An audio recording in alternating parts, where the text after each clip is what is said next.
자, 수요일 아침입니다. 오늘 고린도전서 9장 11절에서 18절의 말씀으로 우리에게 준 교훈을 통해서 오늘도 하나님 말씀과 은혜로 살아갈 수 있기를 바랍니다. 자, 기도 제목 한번 따라 하십니다. 복음의 은혜를 내 권리보다 더 크게 느끼게 하소서. 아멘. 사람은 본능적으로 손해를 보는 것을 싫어합니다. 그래서 조금만 억울한 일을 당해도 내 권리를 찾으려고 합니다. 그래서 내 권리를, 내 손해 본 것을 어떻게 회복할까 인터넷으로 요즘 정보를 치고 또 관련 법을 알아보고 어떻게든 간에 그 손해를 보상받으려고 합니다. 물론 이렇게 정당한 권리를 지키는 것도 필요합니다. 그런데 인생을 보면 아주 놀라운 사람들을 보게 됩니다. 큰 아픔과 불행을 겪었는데도 오히려 자기만 생각하지 않고 같은 고통을 겪는 사람들을 돕는 삶으로 바뀌는 사람들이 있더라라는 겁니다. 미국의 한 병원에서 실제로 있었던 이야기입니다. 어느 부부가 어린 아들을 사고로 잃게 되었습니다. 세상이 무너지는 것 같은 고통이었습니다. 처음에는 아무도 만나고 싶지 않았고 살아갈 이유조차 느끼지 못했다고 합니다. 그런데 시간이 지나면서 이 부부의 마음속에 이런 생각이 들기 시작했다고 합니다. 우리처럼 갑자기 자녀를 잃은 그러한 부모들이 이 세상에 얼마나 많을까 하는 생각에 도달했습니다. 그러자 그들은 이후 같은 아픔을 겪은 부모들을 돕기 시작했습니다. 상담 모임을 만들고 병원을 찾아가 울어주는 일을 했습니다. 놀라운 것은 그들이 이렇게 말했다는 겁니다. 우리는 아이를 잃은 슬픔이 사라진 것은 아닙니다. 그런데 우리의 아픔이 누군가를 살리는 일이 될 때 오히려 삶의 의미를 다시 발견하게 되었습니다. 사랑하는 성도 여러분, 사람은 자신보다 더 가치 있는 것을 발견하면 달라지기 시작합니다. 전에는 손해를 못 견디던 사람이 이제는 기꺼이 시간과 물질과 눈물을 내어놓고 그것을 또한 기쁘게 생각합니다. 전에는 자신의 권리만 붙잡던 사람이 이제는 누군가를 살리기 위해 권리를 내려놓습니다. 왜 그렇습니까? 더 큰 은혜를 경험했기 때문입니다. 오늘 사도 바울도 그렇습니다. 예전에 바울은 누구보다도 자기의 의와 자기 유익을 붙잡던 사람이었어요. 율법적 열심으로 자신을 높이려고 했고 자기 기준으로 사람들을 판단하던 사람이었습니다. 그런데 다메섹 도상에서 부활하신 예수님을 만난 이후에 완전히 달라졌습니다. 복음의 은혜를 깨닫고 나니까 전에 중요하게 붙잡았던 것들이 더 이상 인생의 중심이 되지 않았다라는 겁니다. 그래서 오늘 본문에서 바울은 자신에게 정당한 권리가 있었음에도 복음을 위해 기꺼이 내려놓았다라고 말합니다. 다 쓰지 않았다라고 말합니다. 왜냐하면 바울에게는 자기 권리보다 더 소중한 것이 생겼기 때문입니다. 그것은 바로 복음이었고 예수님의 은혜였습니다.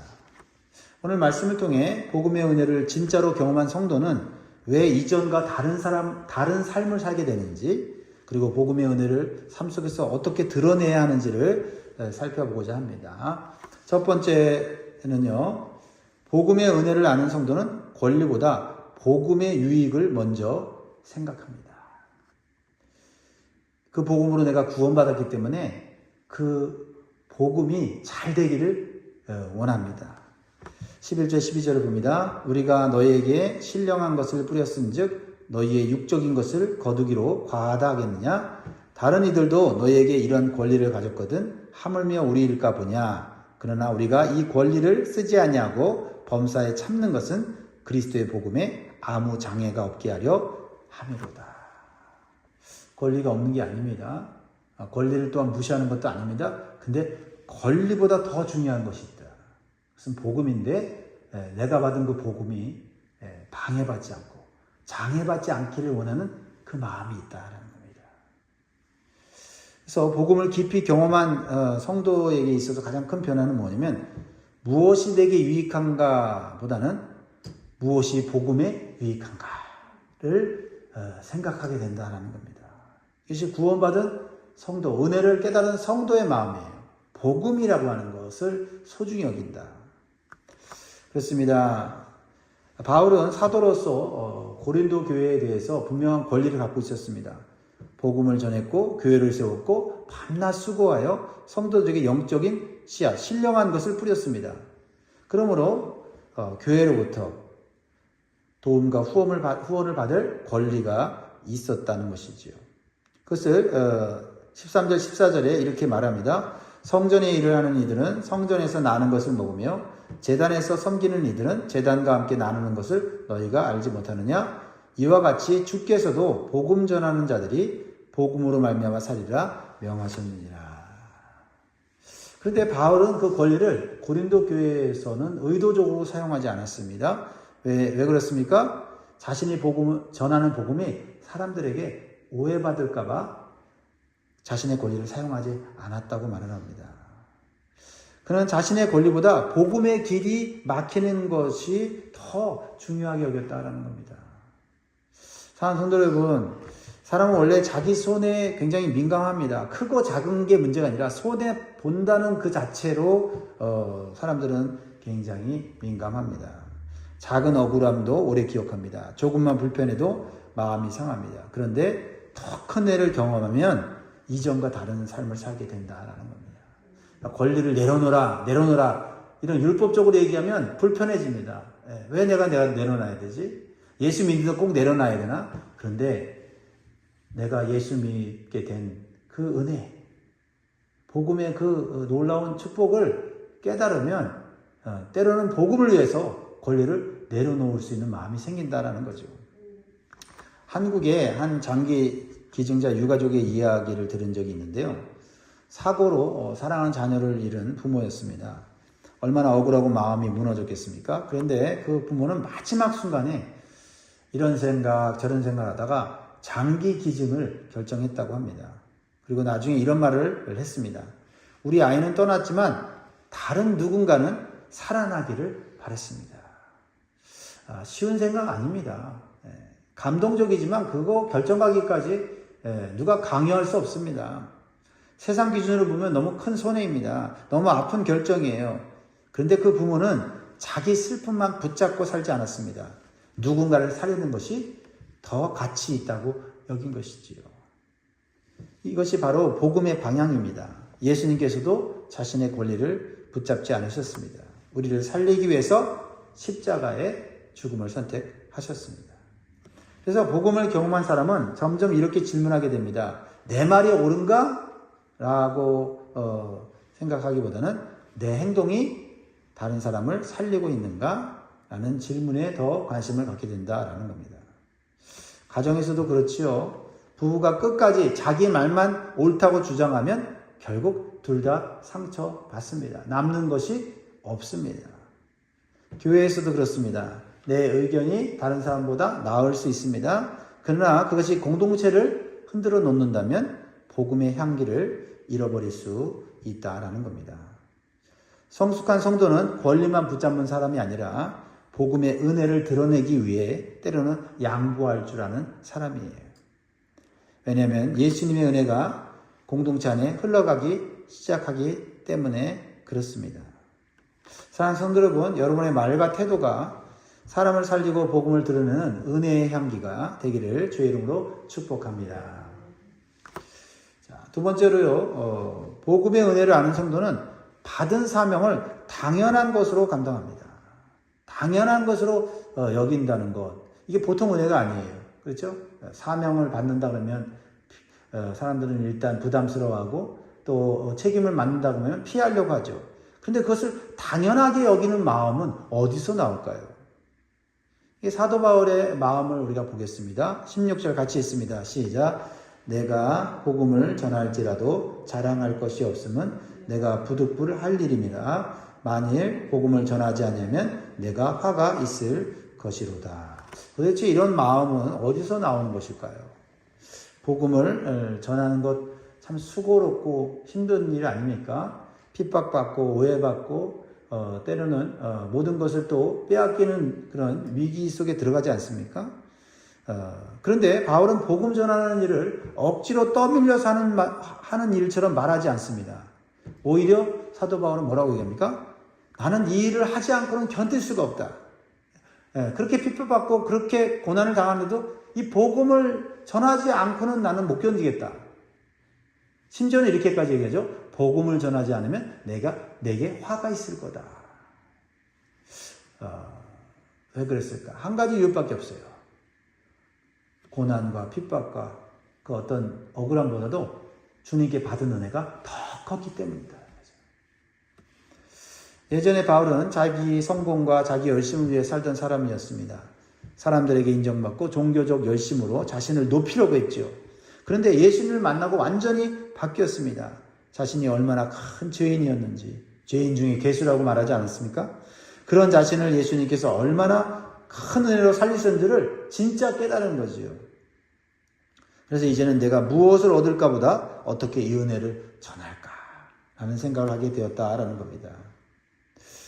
한 미국의 소방관 이야기를 읽었습니다. 그는 대형 화재 속에서 가까스로 살아남았어요. 그런데 정말 자신과 동고동락했던 동료 몇 명을 그 자리에서 잃었습니다. 그는 큰 충격 속에 오랫동안 괴로워했습니다. 나만 살았다는 것. 그게 너무 괴로운 거죠. 그런데 얼마 후에 심경에 큰 변화가 일어났어요. 그 위험한 화재 속에서 살아난 생존자들을 돕기 시작했습니다. 결코 쉬운 일이 아니었죠. 자신의 트라우마를 이기고